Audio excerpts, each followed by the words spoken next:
여러분, 토마스 헬럼 프로듀서를 큰 박수로 맞이해 주시기 바랍니다. Welcome.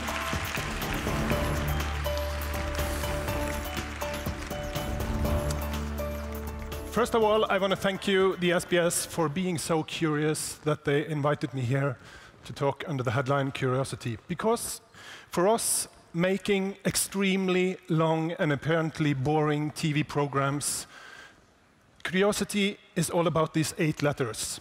When we come up with a new idea for a slow TV program, we test it on people around us. And when you say, "No, you cannot send this on TV, it's not possible," and you smile, we smile back and we say, "Yes, we put it on TV."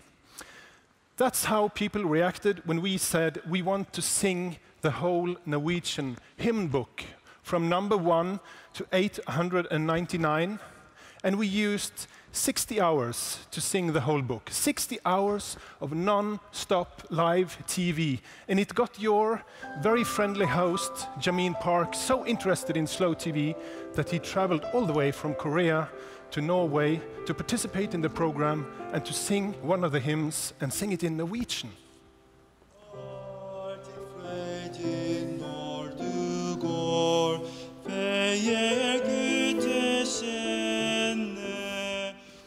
That's very good done in a foreign language, and now he's part of the slow TV history, which began back in 2009. This was the year when the Bergen Railway was celebrating its 100 years anniversary. And suddenly the idea came up. Why don't we just film the whole journey? Why just we don't film the whole thing? It goes from western part of Norway to eastern part of Norway. It takes over 7 hours. Why don't we put it on TV? And this is the kind of idea that you normally get on a party after some drinks and you forget it the next morning. But this idea, it wouldn't let go. So we found our commissioning editors, our very brave commissioning editors, and we say we want to make a documentary about the Bergen Railway. And they answered yes, and they laughed and said, "How long will the program be?" And we said, "Yes, full length, 7 hours on TV." And they say, "Yes, but how long will the program be?" Full length, back and forth, and they turned the question into not what will NRK risk by sending a crazy program like this, but what will NRK risk by turning a crazy idea down? So we finally got our yes to do a 7 hour and 4 minutes long program, a program that turned out to be 7 hours and 14 minutes because there was a signal failure at the last station. So, 4 cameras, 3 of them pointing out on the beautiful nature, 1 camera in the train, some graphics, some sound from the train. We will arrive at Haugasturn station. And in more than 160 tunnels, there was room for some archive. Og så en liten flørt mens maten fordøyes. Den siste utforkjøringen før vi når målet. And some music. Bjørnfjell stasjon passeres. And that was more or less it for 7 hours. Og så en ny tunnel. Except for waiting for the light in the tunnel. And we thought, yes, now we have made the perfect program for like 2,000 train spotters in Norway. But no, this was far more attractive than that. This is the 5 biggest channels in Norway. And over here you have NRK2 with a normal market share around 5%. And look what's happened when we put on the Bergen Railway show on a Friday night in prime time. 1.2 million Norwegian, and we are only 5 million in my country. 1.2 million watched this program. And when our host on the main channel, she said, on the second channel, you can now reach the train on Myrdal station, suddenly the viewers jump on the train to take part in the journey. And this was a huge and very surprisingly success. And also, for me, it was a door opener into social media and second screen, because thousands and thousands of Twitter and Facebook users talking to each other, discussing the same view as they were on the same train, in the same carriage. That was a marvelous experience. And especially, I like this one.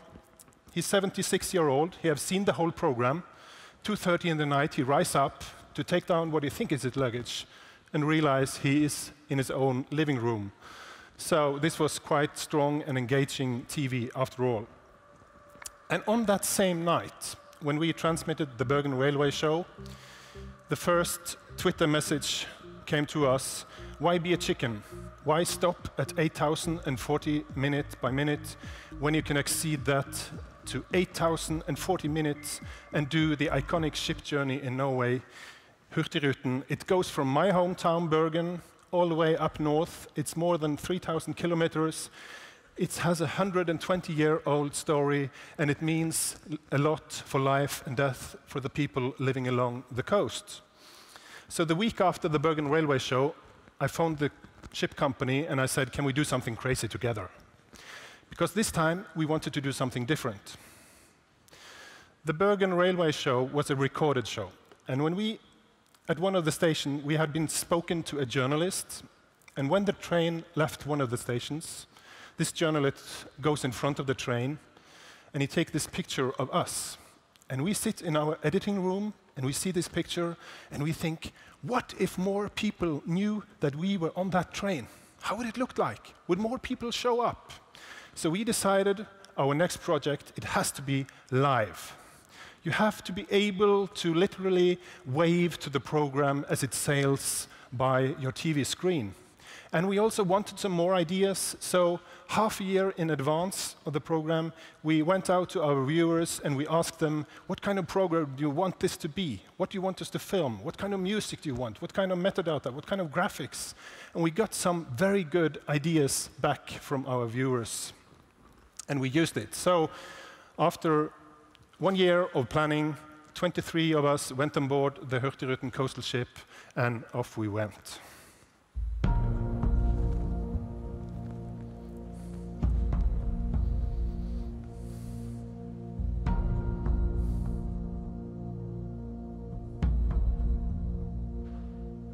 I carried that dream as a girl dreaming by a fjord so deep that my destiny called from the deck of that great coastal ship.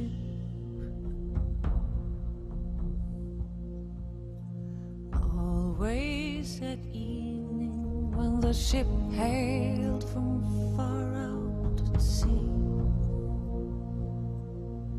saying she had snored as I ran to the harbor to see. I have some very strong memories from that little week, and they are all about people. This man, for instance, he is a research leader at the university in Tromsø.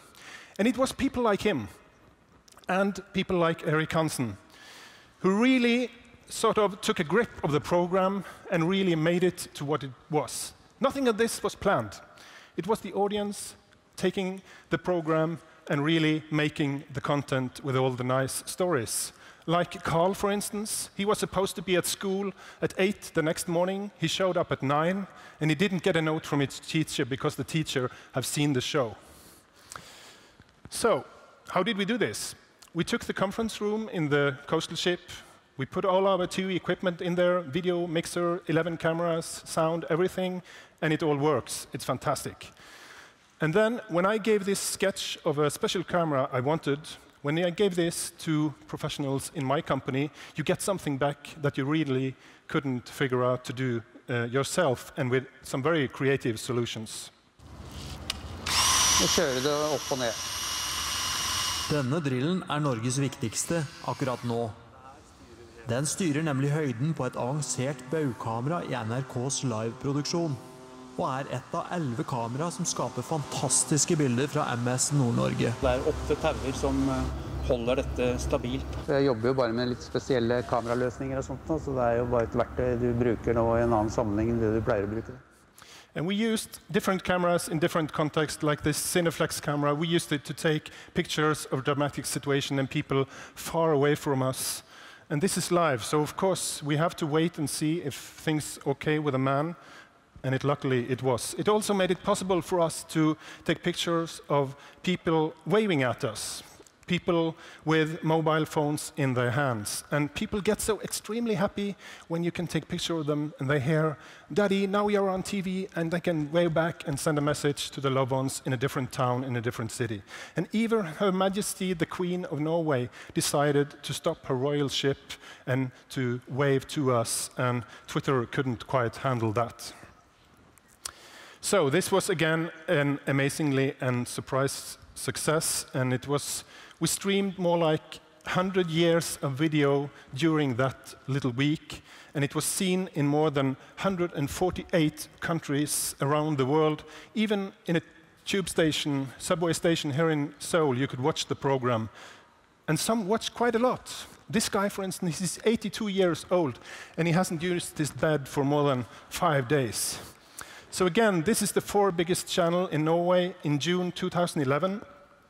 And when you put the coastal ship on top of that, you can see it's a 36% market share, all-time high for the channel. 3.2 million Norwegians watch this program. And even the passengers on board choose to watch the telly instead of turning 90 degrees and watch out the window like they did. So I, who normally don't drink that much beer, had to take a pint of Guinness with my boss to celebrate that we were a Guinness record of the longest documentary ever, 134 hours, 42 minutes and 45 seconds. With mostly this view.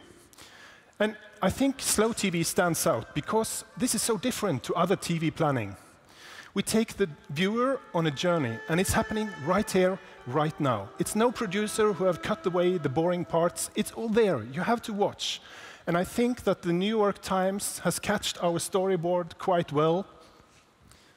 You have to sit there and watch if something's going to happen. Probably it won't, like in life. But you have to sit there because something could happen. So after this, we have tried our slow TV concept on different subjects, like 18 hours of salmon fishing, 3 hours before we got the first fish. And the commissioning editor said, it felt a little bit short, didn't it? And we have done like 10 hours of bird watching. And of course, it's live, so you have to watch because you never know who is going to show up. And our next show, the National Firewood Night, that gave us some kind of attention out in the Colbert report. Well, folks, I've got my eye on a wildly popular program from Norway called National Firewood Night, which consisted of mostly people in parkas chatting and chopping in the woods, and then 8 hours of a fire burning in a fireplace. It destroyed the other top Norwegian shows like So You Think You Can Watch Paint Dry and The Amazing Glacier Race. And get this, almost 20% of the Norwegian population tuned in. 20%. So when firewood could work, why not knitting? We used 9 hours to knit a sweater. 9 hours from sheep to finished sweater during the night. And Jimmy Fallon had to comment a little bit on that. Even the people on the show are falling asleep. And after all that, the knitters actually failed to break the world record. They did not succeed. But remember the old Norwegian saying, it's not whether you win or lose that counts. In fact, nothing counts, and death is coming for us all. Exactly. So what is slow TV? I will try to explain with this picture. It's from last summer. It's a nice picture, and I can assure you, as a producer, I would now have cut to another picture immediately. But this is slow TV, so keep the picture. Until it hurt in my producer's stomach, keep it a little bit longer. And when I have kept this picture that long, I'm now sure that many of you have seen the cow. Many of you have seen the flag. Some of you wonder, is the farmer at home? Is he watching the cow? And where is that cow going? Really? So my point is, the story is not in the picture. It's in your head.